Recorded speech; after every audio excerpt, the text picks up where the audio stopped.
என்ன ரோஜா, ஹோம்ஒர்க்லாம் முடிச்சிட்டியா? ஹோம்ஒர்க்லாம் முடிச்சிட்டேன். காலையிலேருந்து தான் படி படி படி எழுதுன்னு ஸ்கூலில் டார்ச்சர் பண்ணாங்க. அதுக்கப்புறம் வீட்டுக்கு வந்து கொஞ்சம் ரிலாக்ஸாக இருக்கலாம் பார்த்தா மறுபடியும் எழுத சொல்லி டார்ச்சர் பண்ணுறாங்க. இப்போ தான் எழுதிட்டு படிச்சுட்டு வந்தனே. சரி, உங்கள் வீட்டில் விநாயகர் வாங்கியிருக்கீங்க போல், எப்போ வாங்கினீங்க? சூப்பராக இருக்குது. ஓ, அந்த பிள்ளையாரா? அது எங்கள் லக்கி பிள்ளையார். எனக்கு எதாவது தேவைன்னா உடனே அந்த விநாயகர்கிட்ட போய் நான் போய் வேண்டிப்பேன். வேண்டிக்கிட்ட உடனே எனக்கு வந்து அந்த விநாயகர் உடனே கொடுத்துரும். அதனால தான் அந்த விநாயகருக்கு லக்கி பிள்ளையார்னு பேர் வச்சிருக்கோமே. ஏய், இந்த லக்கி பிள்ளையார்கிட்ட என்ன வேணாலும் கிடைக்குமா? ஆமாம் ரோஜா, என்ன வேணாலும் கிடைக்கும். ஓ, அப்படியா? பிள்ளையாரே, எனக்கு 2 நாள் லீவ் வேணும். யாரும் என்னை படின்னு சொல்லவே கூடாது. எனக்கு ஐஸ்கிரீமு எல்லாம் சாப்பிட வேணும். யாருமே என்னை கேட்கக்கூடாது. எங்கள் அம்மாவும் என்னை திட்டக்கூடாது ஏன் லீவு போட்டனே. ப்ளீஸ் பிள்ளையாரே, எப்படியாவது எனக்கு நிறைவேற்று பிள்ளையாரே. என்ன எங்கள் லக்கி பிள்ளையார்கிட்ட உனக்கு அப்ளிகேஷன் பெருசாக இருக்குது. லீவுனா வந்து சனி ஞாயிறு தான் லீவ் விடுறாங்க, அது போதாதா? இன்னும் வேற உனக்கு லீவு தேவையா? ஏய் கையல், கண்மணி, இந்த பிள்ளையார் மாரியே எனக்கு ஒரு பிள்ளையார் வாங்கி கொடுங்களாம் ப்ளீஸ் கண்மணி. இந்த பிள்ளையார் வந்து நாங்கள் ராமேஸ்வரத்தில் வாங்கினோம். இப்போ எங்கே போய் நான் ராமேஸ்வரத்தில் போய் நான் பிள்ளையார் வாங்கிறது? சரி, நாம் ஒரு ஐடியா பண்ணலாமா? இந்த பிள்ளையாரை வச்சு நம்ம மெழுகு சிலை ஒன்று உருவாக்கலாமா? சூப்பராக வருதா இல்லைன்னு ட்ரை பண்ணி பார்ப்போமா? சரி ரோஜா, நான் ஒத்துக்கிறேன். இந்த பிள்ளையாருக்கு எதுவும் ஆகக்கூடாது, ஏன்னா இது எங்கள் லக்கி பிள்ளையாரு. ஓகேவா? சரி, உங்கள் லக்கி பிள்ளையாருக்கெலாம் எதுவும் ஆகாது. சரி, ஃபஸ்ட்டு ஒரு பிளாஸ்டிக்கில் ஒரு பவுல் எடுத்துப்போம். அது நல்லா தின்னாக இருக்கணும், அப்போ தான் நல்லா இருக்குமே. சரி, நெக்ஸ்ட்டு வந்து அரிசி மாவு எடுத்துப்போம். என்னது, அரிசி மாவா?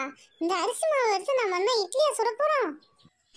ஏய், நம்ம இந்த பிள்ளையார் செய்கிறதுக்கெலாம் மோல்டு இருந்தால் தான் நம்ம செய்ய முடியும். ஆனால் நம்ம கிட்ட அது இல்லை. அதுக்கு பதிலாக இந்த அரிசி மாவை வச்சு நம்ம தண்ணி ஊற்றி சப்பாத்தி மாவு பிசைகிற மாரி பிசைஞ்சி அழகாக சரிசமமாக வச்சாவே போதும். அந்த மோல்டு மாரி அந்த பிள்ளையாரை தூக்கி நடுவில் வச்சு ஒரு அமுக்குனா அந்த மோல்டு ரெடி ஆகிடும். பிள்ளையார் சிலைக்கு உண்டான மோல்டு சூப்பராக இருக்கும். அதே மாதிரியே ரெடி பண்ணி பார்ப்போமா? ஓ, அப்படியா? சரி, உனக்குலாம் இந்த ஐடியா தோணாதே, எப்படி தோணுச்சு? அட, எனக்கு எங்கே தோணுச்சு, வழக்கம் போல் யூடியூப் பார்த்தேன், அதில் எல்லாம் வந்தது, அதை வச்சு செய்யலான்ட்டு பிளான் பண்ணி வச்சுருந்தேன். சரி, அது மாதிரியே செய்வோமே.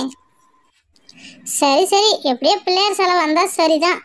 சரி, பச்சரிசியில் ரவுண்டு தண்ணி ஊற்றி நல்லா பிசைஞ்சு வச்சுப்போம். பரவாயில்ல, இந்த அளவு நல்லா சப்பாத்தி மாவு பிசைகிற அளவு பிசைஞ்சு வச்சாச்சு. நல்லா அழுத்தி நல்லா விடணும். சரி, பச்சரிசி மாவு ரெடி ஆயிடுச்சு. இப்போ அடுத்தது என்ன பண்ண போகிறோன்னா, பிள்ளையார் வந்து அச்சு வைக்க போகிறோம். அதனால் அந்த பிள்ளையாரை எடுத்துட்டு அது மேலே ரவ்வோடு தேங்காய் எண்ணெய் போட்டு தடவுவோம். எதுக்குன்னா, அந்த நம்ம தடவிட்டு அந்த பச்சரிசியில் போட்டு அழுத்தும் போது அந்த பச்சரிசிலாம் இந்த பிள்ளையார் மேலே ஒட்டாத இருக்கும். அதனால தான் தேங்காய் எண்ணெய் மேலே பிள்ளையார் மேலெலாம் தடவிக்கணும். சரி, தடவிப்போமா? கொஞ்சம் கொஞ்சமாக அப்ளை பண்ணி அந்த சிலை ஃபுல்லாக இருக்கும். கொஞ்சம் கூட சந்தேகம் விடக்கூடாது. எல்லாத்தையும் தடவிட்டு அதுக்கப்புறம் அந்த அரிசி இருக்குல்ல, அதில் போட்டு நம்ம அச்சிக்கு தேவையானதை அப்படியே போட்டு அழுத்திக்கணும். அப்படியே பிள்ளையாரை திருப்பி போட்டு நல்லா ப்ரெஸ் பண்ணணும். நல்லா அழுத்தணும். நல்லா ப்ரெஸ் பண்ணாவே நல்லா அழுந்திடும். பாரா எப்படி நல்லா டைட்டாக இருக்கிற மாவு. சூப்பராக நல்லா அழுத்தியாச்சு. ஏய் ரோஜா, இந்த மாவு ரொம்ப டைட்டாக இருக்குது, அழுத்தவே முடியல. எவ்வளோ ப்ரெஸ் பண்ணுறது தெரியுமா? முடியல, ப்ரெஸ் பண்ணிக்கிட்டே தான் இருக்கேன், அழுத்தவே முடியல. சரி, ஒரு வழியாக அழுத்தியாச்சு. இப்போ விநாயகர் சிலையை எடுப்போம். எப்படி வருதுன்னு பார்ப்போம். எடுக்கவும் முடியல வேற. சீக்கிரம் எடுப்பா, அடுத்து அடுப்பெல்லாம் வச்சு நம்ம மெழுகெல்லாம் காய்ச்சி ஊற்றணும். சீக்கிரம் எடுப்பா. ஓ, எடுத்துட்டியா? சூப்பர், எப்படி வந்திருக்குன்னு பார்ப்போமா? பாரு, இந்த விநாயகரோட அச்சு அப்படியே இருக்குது பாரு. இதில் ஊற்றினா விநாயகர் வரும்னு நினைக்கிறேன். சரி, பார்ப்போம் எப்படி வருதுன்னு பார்ப்போம் இன்னைக்கு. ஐயோ, நாமளும் இன்னைக்கு அச்சு வச்சு விநாயகர் சிலை செய்ய போகிறோமா? சூப்பர். அம்மா வந்தால் திட்டுமா என்னன்னு தெரியல. சரி, இருக்கட்டும், செய்வோம். ஃபஸ்ட்டு வந்து அடுப்பை வச்சுப்போம். அடுப்பில் வந்து ஒரு பாத்திரத்தை வச்சு அதில் தண்ணி ஊற்றிப்போம். தண்ணி ஊற்றி அது நல்லா சுடும்போது தான் மெழுக வச்சு காய்ச்சணுமே. தண்ணி நல்லா சுட்டதுக்கப்புறம் ஒரு சின்ன பாத்திரத்தில் அந்த மெழுகை வந்து கொஞ்சம் கொஞ்சமாக கட் பண்ணி போட்டு அதில் நம்மளுக்கு தேவையான கலரு என்ன கலராக இருக்கோ அதை போட்டு நம்ம அந்த சுடுதண்ணி மேலே வச்சு அந்த ஆவிலே அது வந்து மெல்ட் ஆகி வந்துடும். ஏய் சூப்பர்ப்பா, உனக்கு இந்த ஐடியாலாம் பயங்கரமாக வருது. சரி, ஒரு சின்ன பாத்திரத்தை எடுத்துக்கிறேன். அதில் வந்து குட்டி குட்டியோண்டு மெழுகு கட் பண்ணி போட்டுக்கிறேன்.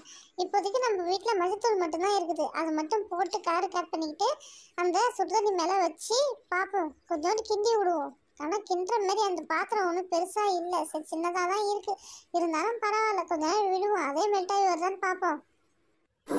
ஏய் கண்மணி, அங்கே பாரா, அந்த மெழுகு வந்து அப்படியே மெல்ட் ஆகி வருது பாரா. மஞ்சத்தூள் போட்டோம்ல, அதனால் எல்லோ கலரில் அப்படியே மெல்ட் ஆகி வருது. அழகாக இருக்குல்ல. ரொம்ப நாளே ஆகும் இந்த ப்ராசஸ் முடியறதுக்கே. ஏய், மஞ்சத்தூளோட கொஞ்சோண்டு ரெட் கலர் பொடியும் சேர்த்துக்கிறேன். அப்போ தான் இன்னும் கொஞ்சம் அட்ராக்டிவாக இருக்கும். பாரு, சூப்பராக இருக்குல்ல. இந்த ரெட் கலரும் இந்த மஞ்சத்தூளும் போட்டோடனே சூப்பராக இருக்குது. சரி, அந்த மெழுகு ஊற்றி காய்ச்சாச்சு.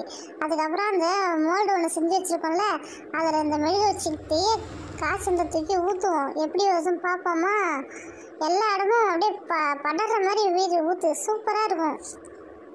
ஏய் ஆமாப்பா, ஃபுல்லாக படுற மாதிரி ஊற்றுறேன். நல்லா தான் இருக்குது. இது முன்னாடி இருக்கிறது எப்படி வரும்னு தெரியல. சரி, கொஞ்சம் நாள் காய விடுவோம். அப்போ தான் அந்த மெழுகுலாம் வந்து கொஞ்சம் கெட்டியாகி அந்த விநாயகர் சிலை செய்யறதுக்கான அந்த ஷேப்பை கொண்டு வருமே. சரி விடுவோம் கொஞ்ச நாள். ஏய், சைட்லலாம் காஞ்சி வருது போகிறேன்.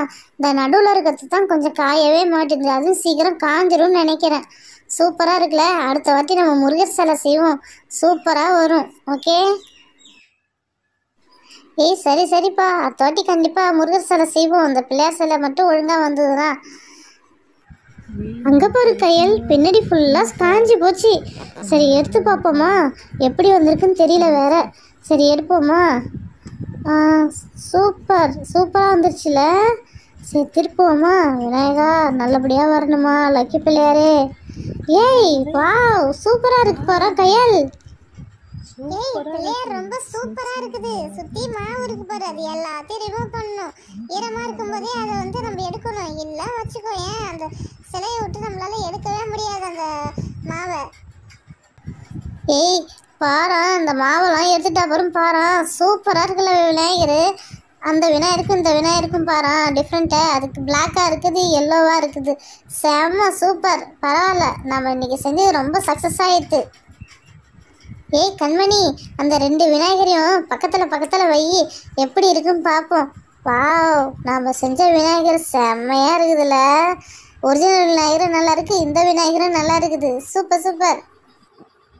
ஏ ரோஜா, நீ ஆசைப்பட்ட மாதிரியே உனக்கு லக்கி பிள்ளையார் ரெடி ஆயிடுச்சு. எங்களுக்கு பிளாக் லக்கி பிள்ளையார், உனக்கு எல்லோ லக்கி பிள்ளையார். ஓகேவா? நீ இப்போ இந்த வீட்டுக்கு எடுத்து போய் டெய்லி சாமி கும்பிடு. உன் மனசில் என்ன இருக்கோ அது எல்லாத்தையும் வேண்டு. கண்டிப்பாக எல்லாம் நல்லபடியாக நடக்கும். ஓகே? சரி, எங்கள் வீட்டுக்கு எடுத்து போகிறதுக்கு முன்னாடி கொஞ்சோண்டு குங்குமம் வச்சுக்கிறேன். பட்டும் படாமல் நான் வீட்டுக்கு போய் இன்னும் நிறையா பூஜை பொருள்லாம் வச்சு படைச்சிடுறேன். ஏ ரோஜா, நீ கோயிலில் பண்ணுற மாதிரி பால் அபிஷேகம் பன்னீர் அபிஷேகம்லாம் பண்ணிட்டு இருக்காத. அப்புறம் விநாயகர் வீணாயிடுவார், புரியுதா? ஏன்னா இது மெழுகு சிலை, கல் சிலை வேற, மெழுகு சிலை வேற. ஓகே? விநாயகர் எடுத்து போய் வீட்டுக்கு எடுத்து போய் படைச்சிட்டு நீ நினைக்கிறதெல்லாம் வேண்டிக்கோ. உனக்கு உங்கள் வீட்டுக்கு லக்கி பிள்ளையார் வந்தாச்சு.